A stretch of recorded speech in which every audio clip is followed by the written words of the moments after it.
What's going on, everybody? It's your man in the building, Vince Pass, for the podcast. One voice, one mic. As you can see, without further ado, I bring me to you. This is what I do out here about this time. Yeah, we're going to have a real interesting conversation this evening, man. We got Joi Fisher-Griffin. We're going to discuss adoption and why do we whisper about it. We got her live on IG right now. We're about to bring her on in right now. You know what I'm saying? On the platform. So if you out there on Facebook, IG, share, like, YouTube, share, like, and like the page. You know what I'm saying? It's what we about to do about this time. We in the building. Joy, what's going on with you? Hey, how are you doing, Vince? Man, I'm good. Yeah, you see my little background, lo-fi music I got going on right there. Shout out to Brother Munir who put this together for me. So just turn down your phone volume, and then we'll rock and roll.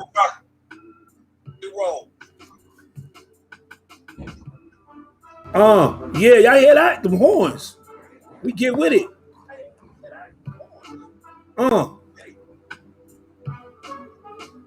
We just turning the phone down right now. We about to get at it. So first of all, I want to say good evening to everyone. Marvelous Monday. We at the beginning of the work week. We're about to get it in right now. I want to give a shout out to everybody out there, especially all my podcasters. You know what I'm saying? I got some big news coming your way in a few days. Possibly something that I've been working on with someone will be locked down, and we're gonna go ahead and we're gonna get it together. But tonight, enough about me.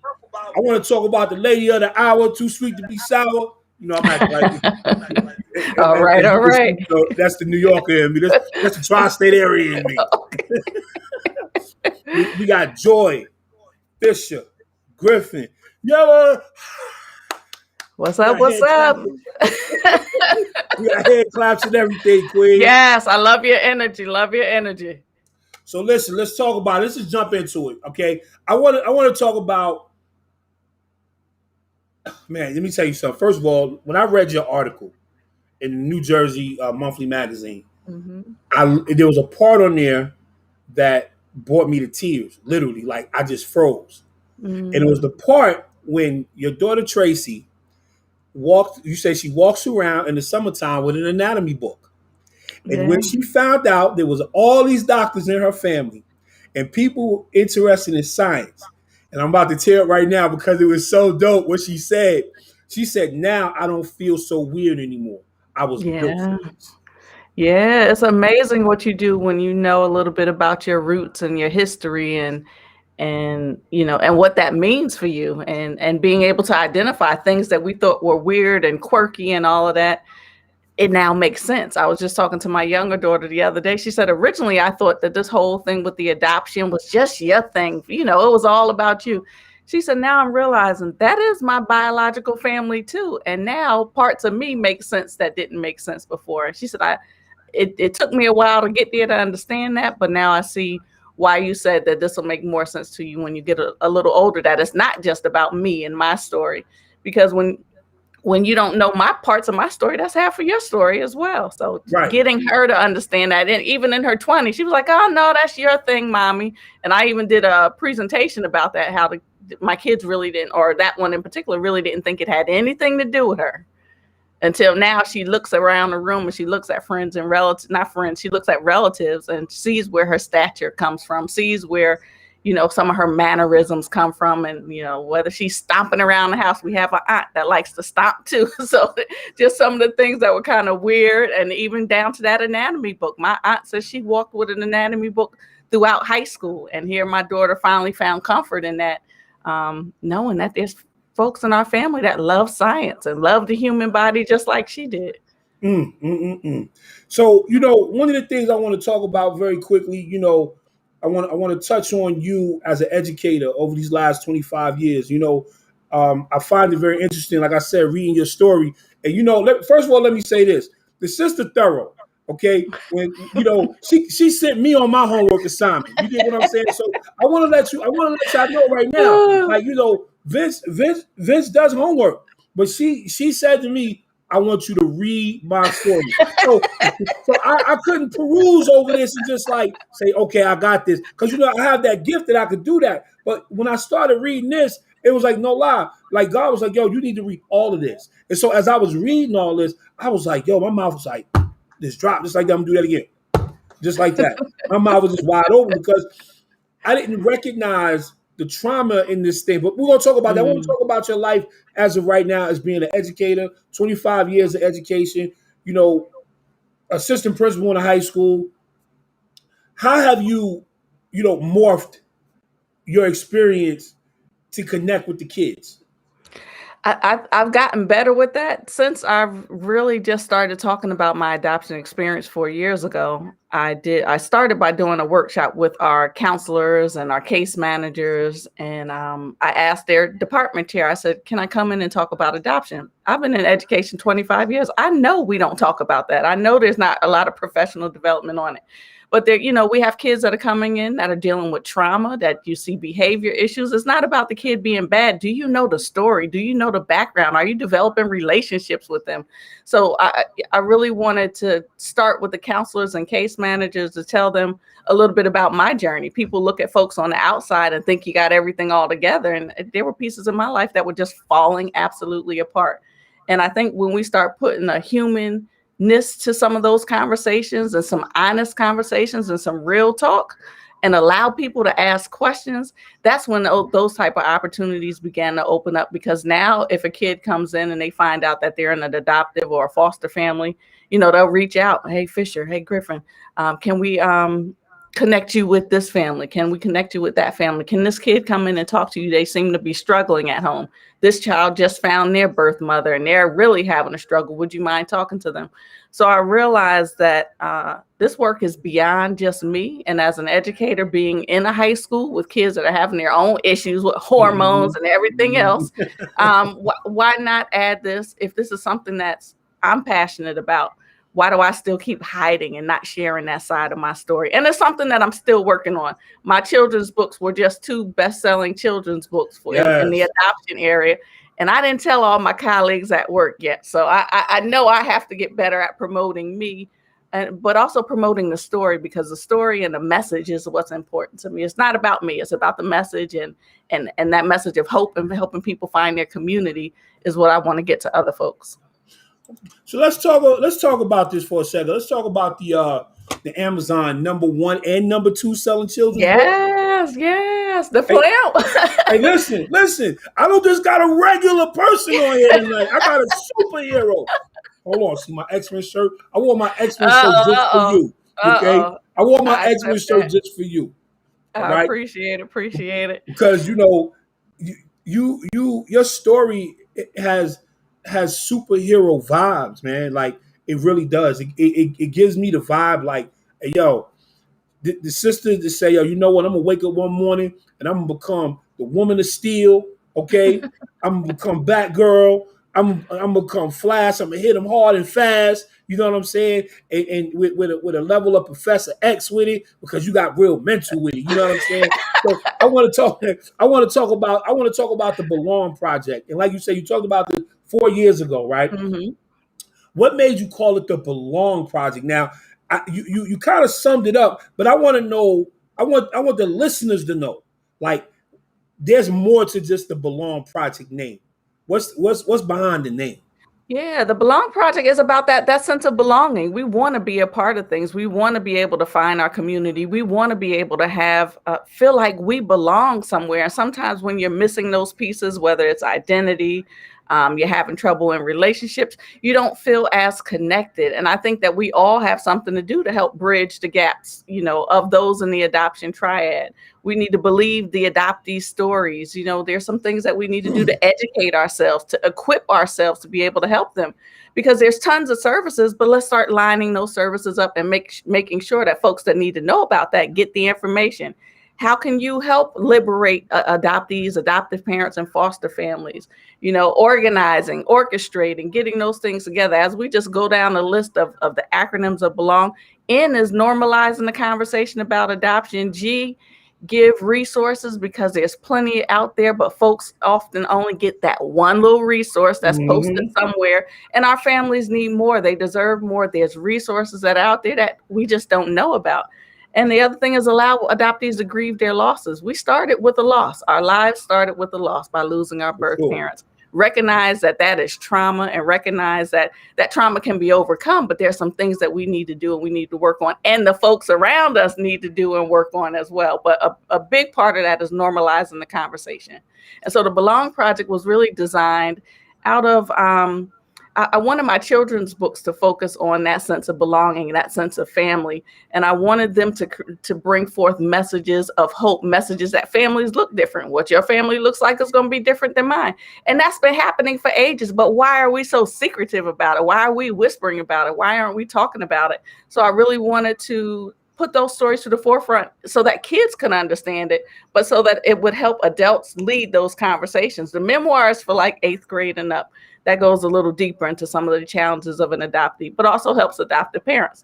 But the children's books help start that conversation. They're talking about everything else under the sun. So why can't Mm-hmm. we talk about adoption and foster care? Right. We talk about make it clap. We talk. I'm saying we talk about make it clap. We talk about the how rap music is doing XYZ. You know, we Yeah, talk about everything else, but we don't never talk about adoption. And you're right. right. It is a serious situation that never gets discussed. I've been in Cincinnati now for 20 years. Mm-hmm. I've seen I really have seen the horrors of kids being in the system. Mm-hmm. You know, people that know me know my story. I wasn't adopted legally, but I was adopted. I Mm-hmm. had families that had adopted me. You know, when I was 5, I lost my parents to a murder suicide. I'm sorry to hear that. So, you know, my brothers and my sisters now, you know, and myself, you know, we were in the streets. This bottom line, my sister, she did the best she could, but other than that, we was in the streets. And so, you know, I used to always wonder, and here's the trauma, and this is what you're talking about, you know, the connectivity, the sense of belonging. Why Mm-hmm. don't nobody want me? You know what I mean? Mm-hmm. Those questions were asked. And you know, as I got older, and mind you, it created a barrier. I had to really learn how to compartmentalize my trauma. Mm-hmm. You know, and I'm gonna tell you something. It took so much energy to not want to think about the trauma.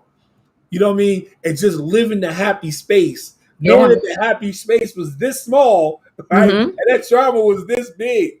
Exactly. And that trauma you go to school with every day, and you're trying to figure out those survival skills, and then just trying to make it and make it to the next day and the next day, while folks want you to learn too. So I hear you. Thank you for sharing that too. Definitely, thank you. So let's talk about. I want to talk about the children's books again. Hmm. I want to definitely touch on that. Singing with Joy. Yeah. What's that about? Singing with Joy is about really it's about different having different families, and Joy in the story is challenged by some of the kids in the class. The story prior to that, Choosing Joy, is first. So Choosing Okay. Joy goes into doing a project in class, a class project about family. And Hmm. one of the kids actually saying, well, you know, if you were adopted, that doesn't equal family, so that's not going to be a part of our little play or our skit. And it discusses some of the challenges that come up now with Joy, who's the character in the book, who is now struggling with that part of what her friends said, or what she thought were her friends. You know, that you being adopted is not a part of being a family. It's not a part of being a story. And some of the ups and downs that she goes through along that journey. And towards the end, announcing that she is adopted. So then Singing with Joy takes you to the next part, where you begin to start taking a look at families that are different. And I intentionally made sure I put all different kinds of characters, races, religions, and all different folks in the book, and also showed little clips of different families, because I liken it to Coke and Pepsi. I love Pepsi. There's some Coke folks who just love and they're down for Coke. They don't want to hear nothing about a Pepsi. Don't bring them a Pepsi. Right. But one isn't necessarily better than the other. It's just our particular preference. So every family is going to be different. Every family has their own stories. It doesn't make yours better than mine because I'm adopted, or mine better than yours because I'm adopted. or I'm an adoptee and I'm not in foster care. So all those little nuances that go along with kids' identity and kids understanding the family and realizing they're just going to be different. And singing with joy also ties in that through my adoption journey, I learned that my birth mother sings, and I learned that her mother sang, and that put into or connected the dots for me and recognizing that, oh, that's where you get your voice from.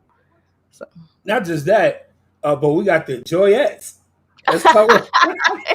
Yeah, girl, you told me to do my own work. Yes, my girls.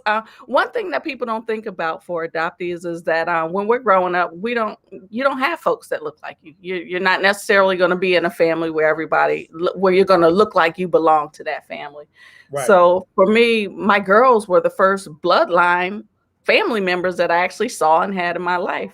And when people would see them, they would say that they look like different stages of me. So they began to call them the Joyettes, one of my sorority sisters. So that kind of just stuck, and we all sing. So I said, we're going to do this under the Joyettes. And, they fell out. It's been not like our running joke, but that's been their nickname for years.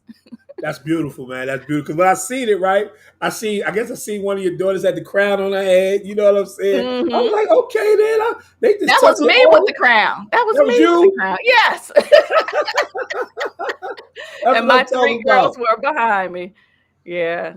Yeah. So I want to talk about your story for a second. Now, mm-hmm. You said your mom sung in church, right? Yeah. And then your mother's basically your grandmother. Mm-hmm. So I was reading it, and let's talk about your biological mom. First of all, I want to give shout outs to all of the parents, the adoptive parents that are out there. You know what I'm saying? That take on these levels of responsibility. Absolutely. God put you guys on this earth for a reason. You know what I'm saying? You guys adopt kids for a reason. Some of you become serial adopters. You know what I'm saying? Raising kids forever and a day. I give a shout out to formally and informally too. Just like you were saying, families take folks in and they don't necessarily do it through the legal system, but they're just taking care of somebody else's kids. Well, shout out to all the informal adoptive parents out there. Yeah. There we go. That's what we do. We shout everybody out. So let's talk about your biological mom for a second. What is she like? I want to know. Well, when I found, after I applied for my original birth certificate, I got her name and I popped her name in social media and found her online. I found out she was an educator. She was a couple cities next door to mine. We could have been in NJEA conventions, teachers conventions at the same time because I was in education, she was in education. Wow. And and then it wasn't until I actually went to meet her at her church. She didn't want to talk to me on the phone beforehand. She just wanted we messaged each other back and forth. That's how we communicate. She said, I really just don't want to hear your voice until I see you in person. And because she was a preacher, I don't know if I mentioned that, she was a preacher. She said, if it's okay with you, I'd like to give my testimony before my church. And then I'll introduce myself and I'll introduce the congregation to you at the same time. So that's how we actually met. But before she did her testimony, she sang a solo. And my father, my adoptive parents, and I'm going to say adoptive parents just for this, but normally I just say my parents were with me, and my dad leans in and says, that's where you get your voice from. And so just to see her standing up there, and then to hear this voice coming from her, then to hear her give her testimony and how she strings words and phrases together, I'm like, oh my goodness, this genetics thing is for real. So it was, I can't even, somebody asked me, did I go back and look at the video? Because we did, my daughter did record it. I haven't been able to look back at it yet. And that's been about 4 years ago. But a lot of similarities. My first questions to her was, who has all these allergies? Because I have a ton of allergies and so do my girls. And people always say, that was your first question. Yes, I have a lot of allergies. My girls wanted to know, who do we blame for this? So that was a question to her. I wanted to know who was in the arts. But by that point, I figured all that out once we went to her church. I found out she used to dance. So just so many similarities in terms of things that we love and things that we're passionate about. And then she was right in education. I'm like, oh my goodness, this is crazy. Yeah. If I could be so bold and to ask this question, Mhm. and you don't have to answer it totally. What was what was the reason why she gave you up? In college, she and my birth father were in college. They were young. And if you go back and think about the 60s and 70s, an unwed Right. pregnant woman at that Right. time, that was an absolute No, no-no. no. Yeah, Um, man. so that was the big part of it, not thinking that she could do it at that time. And so that was part of her decision, and here we are. Here There we you are. go. But they were in college. Right. So I don't know. It's just weird. It's weird. I just find it amazing that even in the story, you feel the God's presence Absolutely. over the situation. You feel the God presence in the words, even the way that the writer relayed this. You know what I mean? And one part of the I won't even say if this just the story. Your part sounded more like the testimony. Hmm. Everyone else was the story. You know Hmm. what I mean? So I was just reading, and it was saying your mother told the congregation of lying prostrated years ago at the altar of her former church, asking God what more God could he take from her. You know what I'm saying? Hmm. And I found that to be real powerful. Did she ever uh uh explain to you what that meant? No, just being at a low point in her life, and making the decision, and we say relinquish, making the decision to relinquish me, her child, and what else could come? What else could come out of that or after that? Right. And being just really at a low point in her life, and just confused about the whole situation. Did I make the right decision? Didn't I make the right decision? And just that constant struggle, because that doesn't go away for a lot of birth mothers. You're absolutely right. So right now, I just put up on the screen your website, Hmm. www.findingjoy.us, and they can also find out information about the books. Finding Joy. We about to talk about Finding Joy in a second. Singing with Joy and Choosing Joy. Yeah. So before we get on to the next thing, I want to talk about the actual trauma that you endured. Um, I, the words say something, but I want them to hear from you and how real it is, and for all you that's out there, please, that have been adopted before, formally and informally, share your story, share it. It's a journey. If you feeling trapped in some kind of way, it's gonna free you. But go ahead, Joy. The floor is yours. Yeah, the when it comes to trauma, and this is the part that gets tricky for most people who are not connected to adoption in any way, because a lot of people say, "Well, Joy, you were adopted at 2 months old. How, what kind of trauma could you really have experienced?" The experiences in the womb, we ask mothers to play music, to talk to the baby, to do all those things to the baby, make sure you're eating right, make sure you're not stressed, because that has an impact on the child that's in your womb. And so the trauma with that, and just the trauma of loss, you're starting your life with a loss. You've lost your birth mother. And then growing up with that over time, think about the media. The media has changed quite a bit as it relates to adoption stories we see on television now.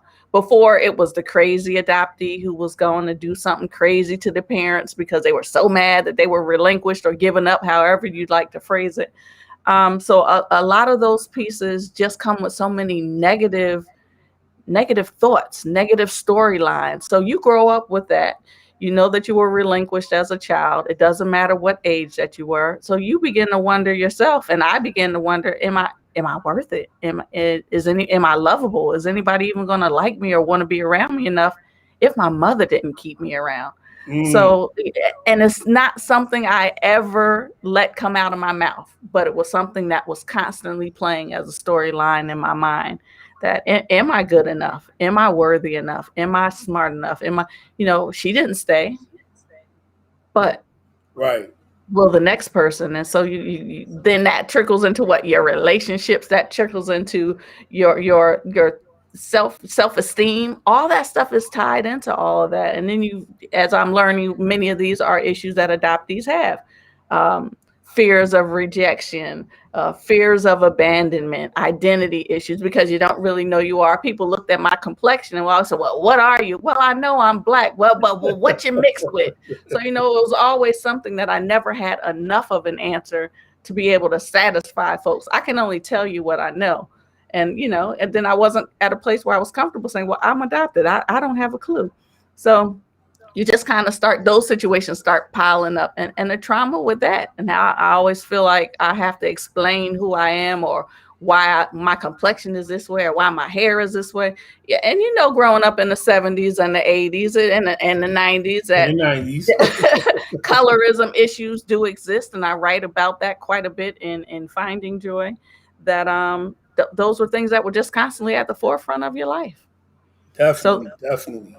No, but the, no, keep going. I mean, by all means, don't let me stop you. yeah, no, but going back to the trauma piece, the trauma that with it impacting your self-esteem and your self-worth, and just those different pieces do have an impact on how you move forward in life. Some people, you see that trauma come to the forefront with their behavior.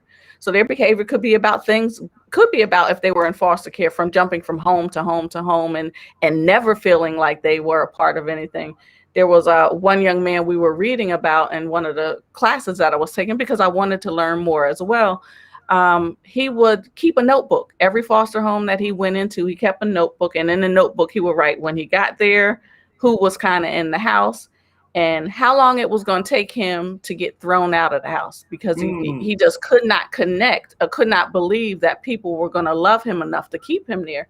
And so he was constantly getting thrown out, until he came across a family, and the father, who happened to be a preacher, or adopted father at that time, said, you can keep trying all you want. I'm going to love you through this. And he said it wasn't until 4 years into them, and they actually burned down the man's house, that the man still didn't, and his wife did not put them out, that he began to realize, oh, I am lovable, and they are going to really love me through all this. And there's nothing that I can do, not even burn down their house where they're going to put me out.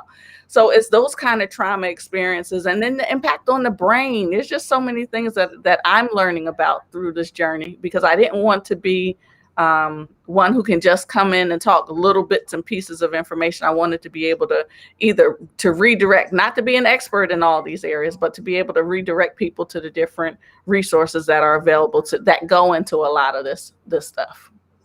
Well, it sounds like more than anything that you was one, you was chosen for this, and secondly, just talking to you, feeling your energy, your vibe with this. You on assignment, so you may not want to become the expert in the field, but guess what? Tag, you it.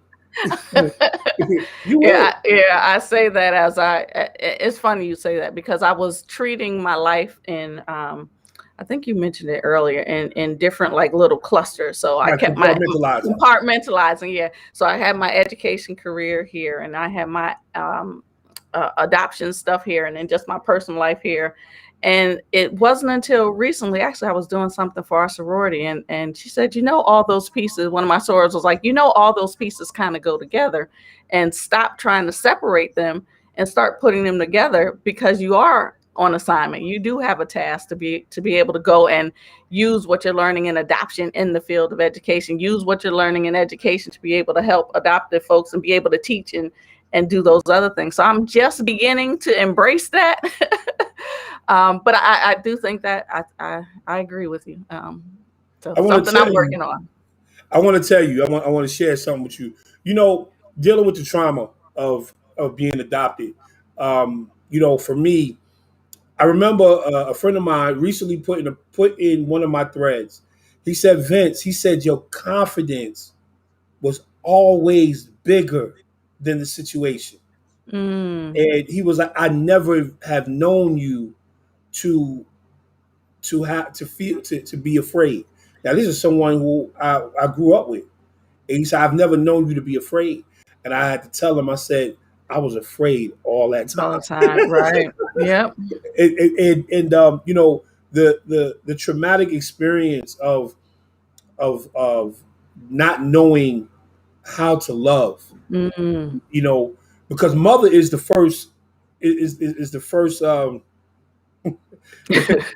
love is the first example of love. Mother is the first mother. example of love. Hmm. And for me, when my parents died, the last thing that I felt from my mother was the kiss that she gave me goodnight. Mm, I didn't know that I wasn't going to see her again.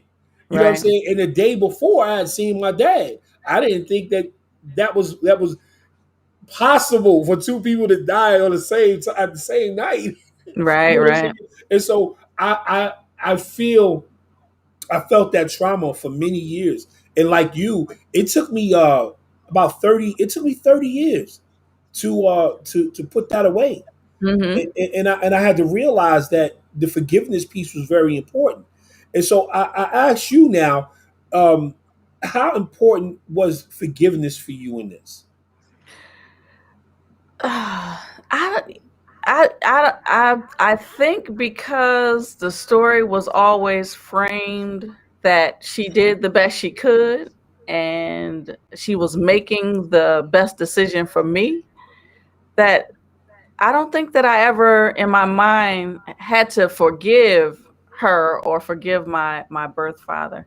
I think I always felt like I understood. And then when I became a parent or I was pregnant, I often thought about how difficult of a decision that had to be. So it's not just giving up your child. They had to come up with a plan. You meet with a Mm, counselor, you meet with a case manager. This takes months and you're making decisions constantly over that time period. So I realized that um, it was a lot. It was a lot, and I guess I forgave along the way because I felt like I understood that for whatever reason, because at that time I didn't know, for whatever reason they made the decision that they did, that they were doing the best they could. And you got to go back to the time frame. It's not like now if you have an unwed pregnant woman where she's not shunned and made fun of and things of that nature. Back then, that was huge. That was huge. That was just a no. It was an embarrassment to the family. very much, very So I much. think recognizing that, I don't know. I don't think there was a point that I actually felt like I forgave. I feel like it was a forgiving process along the way as I learned more about the story, and even now as I'm learning more, folks were doing the best that they can or that they could at the time. I want And to I ask think you thank God about for life. right facts. Thank God for life. Yeah. I want to talk about the I know we talking about adoption. You know what I'm Hmm. saying? So for everyone that is just tuning in, I'm with Joi Fisher-Griffin, the author of Finding Joy, Singing with Joy, Choosing Joy. You know, we got all these things, joy out here. You know what I'm saying? Um, number one and number two, had the number one and number two selling children's book on Amazon. Um, Man, I want to talk about your adoptive parents. Again, I definitely give a shout out to them because, you know, Joy, I don't think we would even be having this conversation if the hands wasn't there. So let's talk about them Hmm. for a minute. Let's talk about mom. Mom is great. Mom is the one who says, well, when I was writing my memoir and I was getting concerned about, because their story is so deeply embedded in my story. So as I'm telling my truth, I'm telling their truth too. Mm. So, and she just said, Joy, write the damn book. Write the damn book. Just forget it. Just do it. And then I was like, okay. So that means I have permission. So it's all in the memoir. The girls are like, you didn't leave anything out. Nah, not at all. Not Yeah. supposed to. And So so what they've always been very supportive. Both of them, although we didn't talk about adoption a lot, right. anytime things were in the newspaper that spoke about the laws changing where adoptees were possibly going to get their information on their birth parents and our closed records were being prepared to be open, or there was debate about them being open, anytime that stuff was in the news, in the newspaper, Joy, come sit down and look, come sit down. And they never really asked me if I was interested in looking. They kind of just would arm me with the information Right. so that I can make the best decision down the line. And that's how it was leading all the way up to when the laws did change. They had given me the articles that said this is about to happen. This is what you need to do to apply. This is where you need to go if you want to be a part of the event. So they've been very supportive. Um, One of the things I shared with them early on was that when I started going to support groups, that I didn't want to be torn. When in some of our support groups, we have adoptees who are torn between their adoptive and their foster, not their foster, their birth parents. When you get into a reunion, because this one might not want to be around that one, this one might not want to be around that one, and it's really not helpful for the adoptee. It's about us. It's really not about y'all issues with one another. If Right. you want to do anything for the adoptee at that time, be supportive. Yeah, it's gonna hurt. It's gonna hurt, but we're not going anywhere. I always told them it's an addition problem. It's not a subtraction problem. Just because I find one doesn't mean that I'm leaving the other, and that it's going to be a crazy blended family, but we'll get through it. But that being open about the conversation with things that were going on, being open about how I was feeling, and just touching base in with them to make sure everybody was good. And my father would always say, you know, we're here for you. My mother said, just do it. You know, she's that kind of, she ain't gonna worry about too much. Just do it. Just get it done. And my father's like, whatever you need from us, you know, we're here for you. We're here to support you along this journey. And then I got that same feeling from my birth parents once I did meet them and bring them into the fold. And I shared with all of them that story about the adoptees who felt divided. I said, I'm not having separate parties because you don't want to be around this one. This is when things are going to be. If you want to be a part of my life, then this is how we're going to have to do things, because you're not dividing me all up. I read that. All this mess happened 50, 40, well, shoot, 50 something years ago now. So, and we're all grown. So let's figure out how to make this work. Is it going to be uncomfortable? Absolutely. Are people going to be looking to see how y'all interacting with each other? Absolutely. But in time, that stuff will go. It'll fade. I want to share a comment real quick from one of the listeners from your guy, Sharif. He said that it takes a strong person to deliver such a story. Oh, thank you. Thank you, Sharif. I just got to tell you that, across the screen right now, of course, is the article in New Jersey Monthly Magazine that all of you can check out. You can click the link, go to it, copy it, paste it, go right to it. You won't only get her testimony in there, you will get two other stories in there as well. And it was very interesting. I found something as I was reading it. I didn't know that this had been an ongoing issue. Oh, yeah. The Birth Act. What is it called again? The New Jersey. Yeah. What is it called? Right.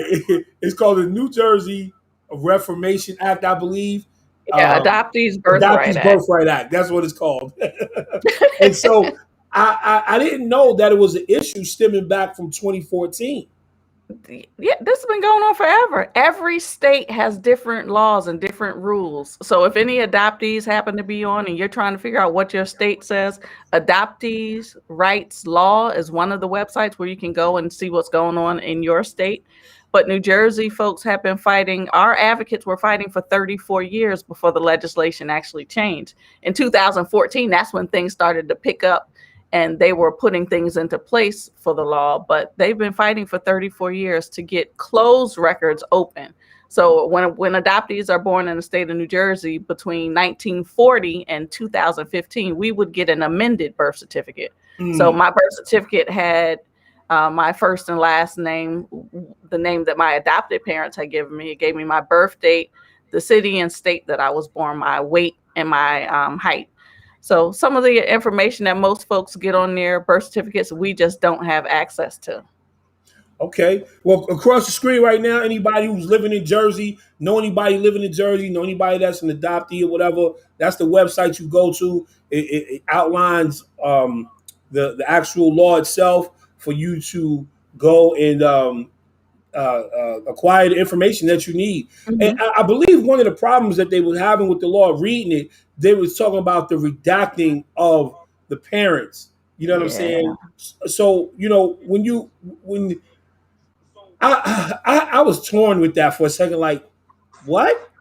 Yeah, so the birth parents had I think 2014 was when they kind of said that this is legislation that's going to be implemented in 2017. But in that 3-year period, birth parents had the right to go in and say, okay, you're about to release my information. I don't want it released. Let me black it out. I want you to redact it from the birth certificate.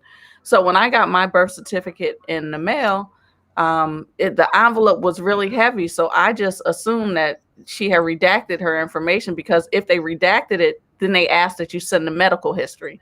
And so I assumed that the envelope that I got, since it was so heavy, she must have redacted and she was sending me my medical history. I took a couple hours before I even opened the envelope. Once I finally did, I forgot that I ordered 2 copies of the daggone document. That's why it was so heavy. And so she had not redacted. That's how I ended up getting her name. So she left it on the birth certificate. And then those birth parents had that time period to do it. And then up until I think maybe November or December, before the law was actually going to be implemented, they wanted, that was part of the law, that they gave them that time to make that decision. So let's chop it up real quick about Finding Joy. Finding Joy.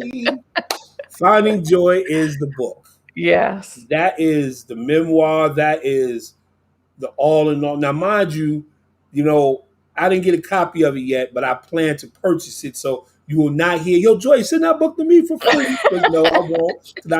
I respect, one, I respect your story. And two, I respect your entrepreneurship, okay? So, let's go ahead and get you paid. So anyone that wants to know more about Joy's story, get Finding Joy. And you can get the children's books as well. The Singing with Joy and Choosing Joy. Like I said, the number 1 and number 2 selling children's book on Amazon. How could you not get it? You feel what I'm saying? Thank you. And as I said, even with the children's book, if you don't have kids, I do ask that if you buy it, that you read it, but then pass it on to a 3rd or 4th grade teacher. If they email me or shoot me a DM on social media, that's the whole thing now. DMs, right? Not email. Either way. Right. Let's make that a platinum book now. If they send me a message, I will send them the lesson plans, because I didn't want teachers to go into the stories trying to figure out, now, how do I really teach this? So I give them some lessons and some activities that they can use with the kids. I also have some coloring sheets. So when they order the book, or if you happen to order and you're going to give it away, have the folks reach out to me, and then I'll send them that information. Finding Joy. Finding Joy. Yeah. That is the memoir that started all of this. The children's books are just smaller chunks of the memoir. And Finding Joy, it ties in all of those struggles that I had in life: identity, relationships, finding my way in my career, trying to figure out who I am, identifying and working on all these things that I thought were quirky, that I now know are just a part of, who I am genetically, and putting those pieces into the story. It originally started off as I was writing about coming out of an unhealthy relationship. And then my adoption story began to unfold at the same time. And my counselors, because I highly believe in counseling, my counselor said, whenever you really get to a place where you can write, we suggest that you write a story, that you write a book, put it all out there, because some of the steps that you've taken through counseling and support groups would help somebody else. So I put it all out there, and I wanted it to be a piece that could help somebody who's struggling, wearing a mask in a relationship that you shouldn't be in, but you're afraid to leave because you don't want to start over. So I touch on all of those pieces, and then through counseling, I realized how all those pieces connect to one another. Oh, you were still concerned about, were you good enough because your birth mother left you? So therefore you stayed in some relationships that you shouldn't have, because you were scared to leave. You didn't want to be by yourself, fears of abandonment. So it goes through all those different layers of the onion. Some things that I experienced as an educator, that they don't teach you certain things in school about some of the situations you're going to come across. And, how do you deal with that in the moment? Just trying to touch on all those pieces, and being a parent of 3 girls, and just some of the funny stories kids say over time throughout their lives. I want to tie something in real quick. So a fellow podcaster today, Kalana, she's on here right now, actually watching, and she was talking to her and her best friend. They have a podcast together, and they were talking about a covenant friendship. But inside in this conversation that they were having today, they was talking about where you once were to where you were going. Like, Mm, see, people saw this joy, but now it's this joy. hmm. How has your metamorphosis been going, and what did you have to leave to get to where you at right now? Whoa, that's a loaded question. Metamorphosis, then that go ties into the symbol of the butterfly that I always have, just surviving and struggling and then coming out, a completely different creature. And it was really about realizing that I couldn't do this work on me on my own, realizing and recognizing that I was better than some of the situations that I was allowing myself to go into and stay in. And I think surrounding myself, I always talk to my girls about their circle. Who's in your circle, and is your circle inspiring you? And what this guy just said the other day was, if your circle isn't inspiring you and your friends around you aren't inspiring you, then you're really in a cage. So Right. it really had to change my perspective on how I was living, things that were important, learning to people would always say be selfish, learning to do things for me, even because as a mom sometimes we let everybody else's stuff take priority over our own. And just working on me. Before I could get into any other relationship, I had to work on me. I had to figure out why I was making these choices, why I stayed in a relationship, why I, was drawn to certain people, and all those different things. Why I felt that I wasn't worth better. So I really had to work on me to get to the point where I needed to change. And then realizing that, this whole, well, you have 3 kids, so who's going to want you with 3 kids and all that other stuff? No, I'm not buying into that malarkey anymore. I'm going to work on me. God's going to work on me, and we're going to figure this thing out. And whatever's supposed to happen is going to happen. And finding joy is truly possible. I've learned that. So, with your counseling experience, right? Because a lot of people are numb to that. You know what I mean? Hmm. When you say counseling, it's like a taboo word out here. You Oh know? yeah, counseling is for crazy people. I'm gonna Right. tell you, my daughters and I, we laugh about it now, and I can tell the story. I think it may even be in a book too. For years, in the beginning of after my separation, we started going to counseling immediately. I knew that divorce and all that other stuff was not only going to be tough on me, it was going to be tough on my girls. But when we would go or have appointments, I would say I was going to the hairdresser. So they knew that that was the clue. I would tell if we were out in public, oh no, I won't be home right after work. I'm going to the hairdresser. But then I realized like twice in a week I was going to counseling, and I was saying at work, I'm going to the hairdresser. But then you come back to work the next day and your hair isn't done. Then my daughter said, Mommy, you just need to stop making stuff up. Just say you're going to counseling. And this is my oldest daughter. She said, why do we need that? We're getting help, that we're doing what we need to do. I said, yeah, in the Black community, period, we need to start talking about it. There are experts out there for a reason. You will not be, or you will not say anything that they have not heard. It's not going to be the worst story that they've heard. Counseling is not just for crazy people, as I always tell people now. If you need it, there's a support system, and every counselor is not going to be the right one for you. So speaking to some young adults in college, they will say, well, I went to counseling and it didn't work. Well, first of all, were you telling the truth? So you Right. can't go into counseling and then be like, oh, well, I didn't really tell her such and such. Well, then how are you going to get help? So one of the things I started in my first session with my counselor, I said, I'm here because I need some help. My thinking is off. My decision making, I don't think, is in the right place. But I need to figure out how and why I'm doing that. Right. And so I'm here. I'm here so you can help me figure this out. And he just looked at me and started cracking up. He said, I've never had anybody come in here and just outright say, I'm here because I need help. I said, well, that's why I'm here, right? So Well, it was really about being honest and being ready for change. I didn't want to live. I didn't want to go into another relationship like I was in. What did I need to do to work on me? Because I couldn't go out blaming everybody else. transparency is very important, and Hmm. I noticed that throughout last week when I caught you on IG, tonight your story. You know, I will tell you that in my traumatic experience, I had um, I had contemplated suicide when I was 12 years old because it was like living from pillar to post, Mhm. not knowing where my next meal was coming from, sleeping on everybody else's couch except my own bed. I slept. I tell you, I knew what couch I was sleeping on by just looking at it. Mhm. I knew whether it was going to be comfortable. I didn't have to lay down to even know. I remember making pallets on the floor. I remember sometime not even going back to the place where I was staying. This sitting up outside on the front of the stoop. For all you people that don't know, in New York and Jersey, we call it a stoop.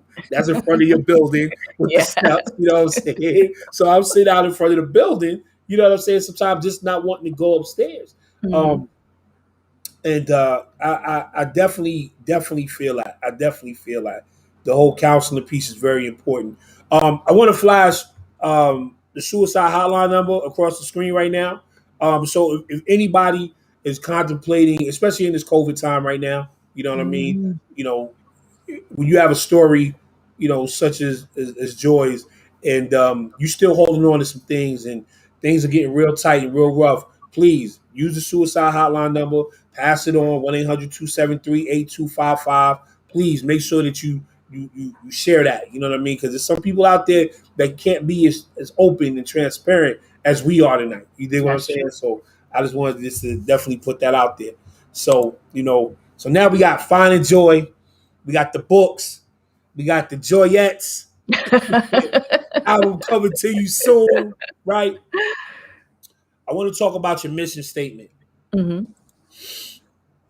I am on a mission to bring awareness to the general community to normalize the conversation. I want to stop right there. When did you realize that this particular area of conversation was being neglected? And today, how do you feel about that today? I think I've always realized it was neglected, but when I realized how important it was the day that I went to the legislative hearing, and not the legislative hearing, the legislative press conference when they were announcing that the law was actually in effect, and that was in January. And I was in a room with about 90 folks. And you take a look around the room, and I didn't know until we started having a conversation during a little breakout period that everybody in the room was related, connected to adoption, adoptees, adopted parents, and birth parents. And at the time, at 46, that was the first time I had ever had that experience. So I realized then that those are the kind of conversations we need to have. They were talking in normal conversation about their traumatic, some of them had some traumatic adoption experiences, some traumatic search and reunion experiences, but they just shared their stories. And I wanted to get to that place of healing. And I knew that not only do we have to do that within the adoption triad, we need the folks around us to be a part of that conversation too, so that it can help normalize the conversation. And that's really where the mission came from. And meeting those folks who were in the room who had been fighting for 34 years. For people like me, I'm about to benefit from their work, and I hadn't done a thing. So I'm like, okay, I felt like I owed them something. So I wanted to know, as I got to know more about the organization, what is it that I can do to bring awareness to my community and to the people that I'm around on a daily and weekly and monthly basis. And they said, Joy, just talk to people in your circles. And that's kind of really where the work began. Just they said, if you can just reach out in your circles of influence, your friends, your families, and just talk about your experience, talk about the legislation, share what you've learned. That's kind of what gets the ball rolling, and that's what's gotten this whole thing rolling. I haven't stopped talking about adoption since that day in January, and I realized how important that it was for me. And so if what if I would have had conversations like that when I was in middle school, when I was in high school, and I would have been around other adoptees, other adopted parents and birth parents, and heard some of the joys and also the challenges that they experienced in life. What if we would have had access to those types of conversations? And the only way it's going to happen is if we start doing it. Man, I gotta tell you, like I'm super blown away. Uh, with your cape on, girl, because you you doing it out here, man. You doing it out here. I think that I think that one of the issues that I have with the foster care system. Um, I want to talk about the kids that don't get adopted. Mm-hmm. I believe that the foster care system doesn't prepare many of these kids for life. Um, are you putting together a platform within your story to be able to address that to legislation as well at some point?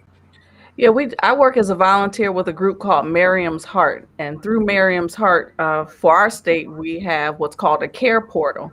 And because we take a look at one of the things in a lot of our organizations or through a lot of our work is that everybody can't do everything, but everyone can do something. So we're Mm, trying to identify what are those some things that people can do, because you can say it till you're blue in the face. Oh, everybody can help, everybody can help. But what does that really look like to people? right, So through the care portal, we're partnering up with churches, and through the churches, we're able to train ministries within the church that are willing to support families. And support can look like so many different things. Everybody thinks when you start talking adoption that you're saying, okay, get ready to bring a child into your house. That's not for everybody. Everybody's house isn't set for kids, and true, everybody isn't ready to be a parent. But what can you do is the question. And those are some of the things through the care portal and through the work with churches and community organizations that we're trying to introduce. One guy, Jason Johnson, I was reading some stuff up on him, reading some information about him, and he shared a story that there was in his area, there's a barbecue company. And the barbecue company, the man said, look, I have no intention of bringing any children into my home, but I do own this restaurant. So anytime you all, as adoptive and foster families, if you have an event, I'd be glad to host your event. I'll be glad to be the sponsor of your event. So again, wow, not someone who wanted to bring children into their home, but found a way to use his gifts to be right, able to support the other organizations. You know, that could look like donating clothes. It could look like dropping meals off when kids are going from a foster home into a new foster home, identifying the foster homes in your area. When they get a new child that comes in, take dinner over. Don't call and ask all the questions about what they want here. Just take it over. You're aware, take it over. Go and help and support that family, but not stopping over, because there's enough going on when kids are just coming into a home. But just drop off a meal just because. Um, if you want to be certified to become a babysitter, to give those family members some respite support so that they can go out and have a good time, but then you're a certified person who could help watch the foster children or the adoptive children. But we just have to identify for folks other ways that people can help support adoptive and foster families, because there's a lot of people who want to help, they just don't know how to help. But then again, you have adoptive and foster families who don't want to say that they're adoptive and foster families because that's putting their business out there. So right. it all goes back to, if we start talking about this in a normal conversation, then they'll be more open to say, yes, we just adopted a couple of children and we could use some support. Yeah, we would love a night out on our own, and then we can figure out, how do you step up and support those families? And then how do we start stepping up and supporting some of our teenage young ladies who are pregnant, so that to avoid this, we got to meet it off at the beginning as well. We just can't take care of it on the end. How can we support our young people and arm them with some skills to help them become parents along the way? And just find different ways to support. But again, packaging all that stuff so people know what it looks like, to give Right. them concrete examples, is really key. So, I also found out, I mean, just reading your article, your family is connected to some history. Uh, your great great grandfather's college degree from Yeah, Tuskegee, yeah. signed by the man himself, Booker T. Booker T. Washington. Washington. Man, My birth father, when the day that I actually spoke to him, my cousin that I found on Ancestry, she said, well, I'm going to reach out to your birth father, why don't you give him a call? I said, well, I'm not ready to talk to him yet, because I was at the same time talking to my birth mother. right, And I said, well, you take care of that, I'll take care of her. This was all in the same day. And so she reached out to him and spoke to him, and then she called me back. She said, well, I don't think he's going to be calling you for a couple of days. And she said, I just think he needs to, take it all in.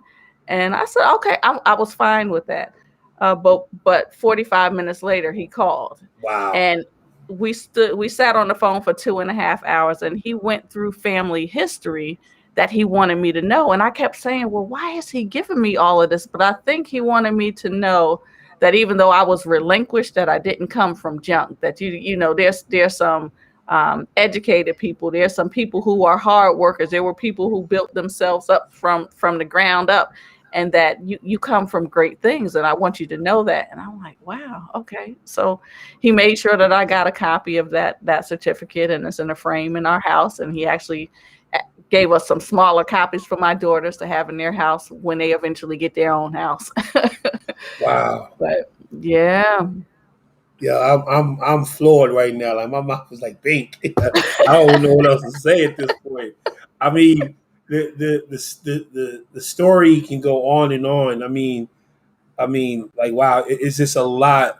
It's a lot to cover with this right here. Mhm. I would love to get you back on here um, uh, with some other educators, maybe a psychiatrist, psychologist, whatever, uh, to really kind of have an understanding because with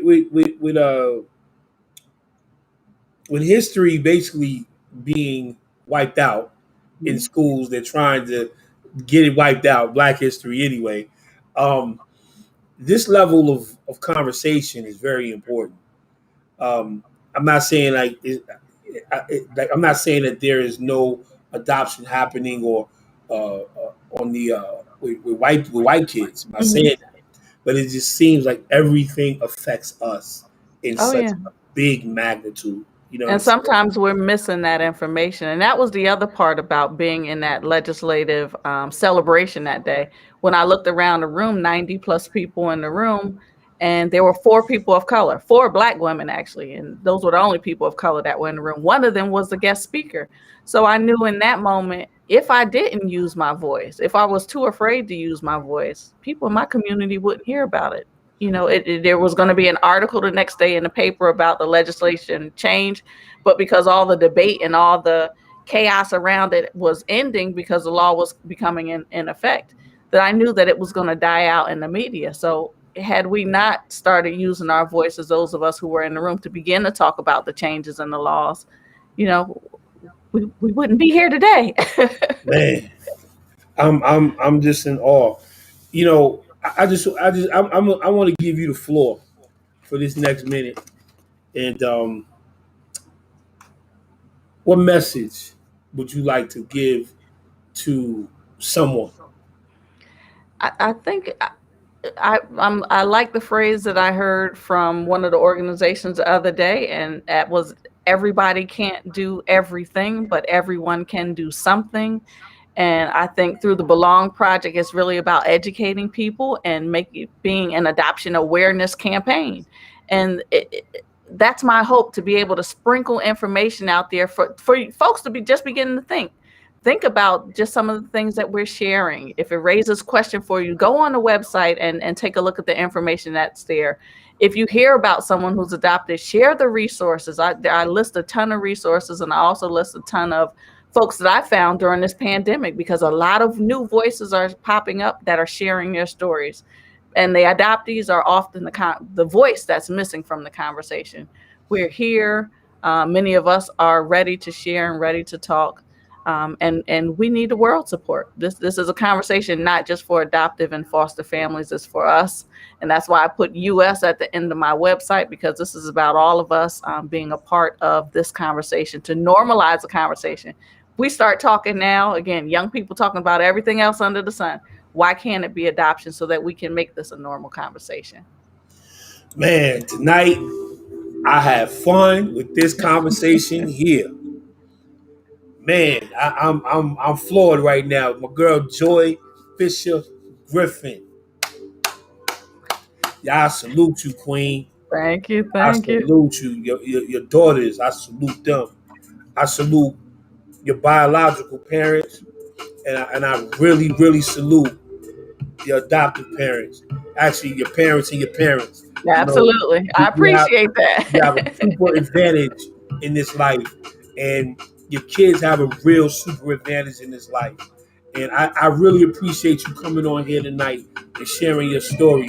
So if you want to, find out more about Joy and her story, go to www.findingjoy.us. Get the books. They on Amazon. Finding Joy, Choosing Joy, Singing with Joy. We got joy all over. Oh. Oh. And we have Kim Hamilton who said, great conversation, Soror. Hey, Okay. Sora. Thank you. Thank you for joining us. Definitely. If you want to find out more about the Birthright Act in New Jersey, I believe now it's like 15 states that have adopted New Jersey's blueprint. Mhm.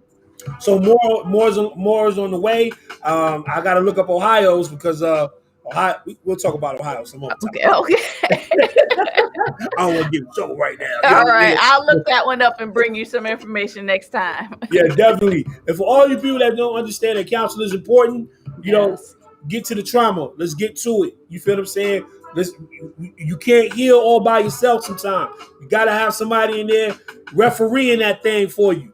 You feel what I'm saying? So, your Sora just asked, she was about to ask about Ohio. So, just check out Adoptee Rights Law, adopteerightslaw.com. They'll have each state. What I'll do is I'll get Kim's information and I will email it to you so y'all can connect. All right. All right, Soros, you know what I'm saying? Y'all doing what y'all doing. Yeah, you feel me? And then we got the suicide hotline number. 1-800-273-8255. You never too big, you're never too old, you're never too young to contemplate this thing. But there's life. There's life out here. You know what I'm saying? There's no need to just throw it all away because of a situation that you don't have the answers to. There's people out here that are willing to share, help, and just love all over you, man. You feel what I'm saying? Joy, thank you. Thank you. Thank you. I'm just like it all right now, really. This is what I do out here, man. Shout out to everybody. Catch y'all on Wednesday. I don't know if we're gonna talk about Wednesday. I think Jordan ended the week for me. Like, I don't know. But you know me, I always find something, you know what I'm saying? I always got something out of the bag. Anyway. But look, I'm gonna catch y'all on Wednesday, same time, same bad station, 10 o'clock. Joy, you got anybody you wanna give some love to before we get out of here? Just all of my family, thank you. And I see some of my folks have signed on. Good to see you this evening. And thank you to my supporters from NJ Care and from Miriam's Heart and my amazing husband who's always helping me out with something. Okay, then shout out to the hubby. You know what I'm saying? Stephen. I'll be on here and not give a shout out to the king. Shout out, King. You know what I'm saying? Shout out to the king. You know what I'm saying? Listen, man, I'm gonna catch y'all same time, same bad station, man. I love y'all, man. Peace and hair grease and everything. I'll catch y'all on Wednesday. Peace. All right.